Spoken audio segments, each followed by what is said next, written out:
Gidiyorum. Tattırdın mı? Ne yemiştin? Ne yemiştin? Tatlı da anam. Aycan. Aycan. Ölmez. He. Aha. Oy sənə qurbanım. Baxım dişlərinə. Dişlərinə baxsın anası. Tatlıdır. Aycan. Aha. Götür birine götür. Götürsene kurban olsun ona. Götür aşkım. Nasıl ben götüreceğim? Ne götürdüm kızım? Kartuşka. Boş afişe. Götürüyorum. Brokoli tatlıdı. Hoşuna geldi ananın yüreği. Yine kurban oğlum. Ana kurban. Tatlıdır. He ben yemişim. Aycan tatlıdır. Davay kızım git götür ana kurban onu. Git topu götür. Yeməklə baxım. Aferin kızım. Ağıllı balam. Hə. Anaya gelme. Gel bura. Bura gel. Gel kızım. Gel topu götür. Fırlan. Fırlan kızım fırlan. Fırlan ana kurban fırlan. Söylerim. Ne oldu balama? Haydi.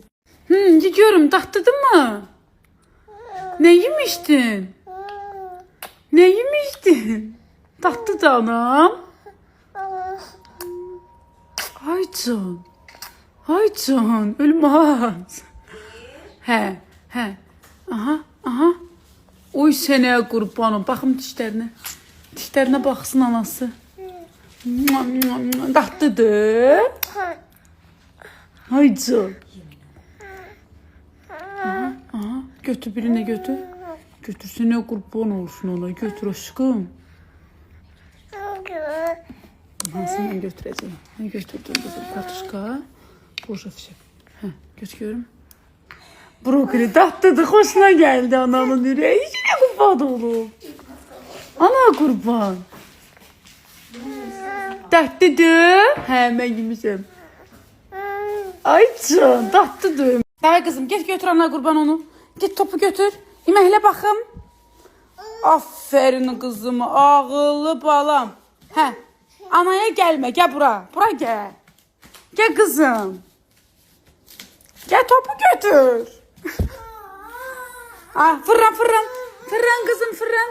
Fırlan ana kurban fırlan. Söylerim. Ne oldu balama? Haydi. Gidiyorum. Tattırdın mı? Ne yemiştin? Ne yemiştin? Tatlı da anam. Aycan. Ölmez. He. Aha. Oy sənə qurbanım. Baxım dişlərinə. Dişlərinə baxsın anası. Tatlıdır. Aycan. Aha. Götür birine götür. Götürsene kurban olsun ona. Götür aşkım. Nasıl ben götüreceğim? Ne götürdüm kızım? Kartuşka. Boş afişe. Götürüyorum. Brokoli tatlıdı. Hoşuna geldi ananın yüreği. Yine kurban oğlum. Ana kurban. Tatlıdır. He ben yemişim. Aycan tatlıdır.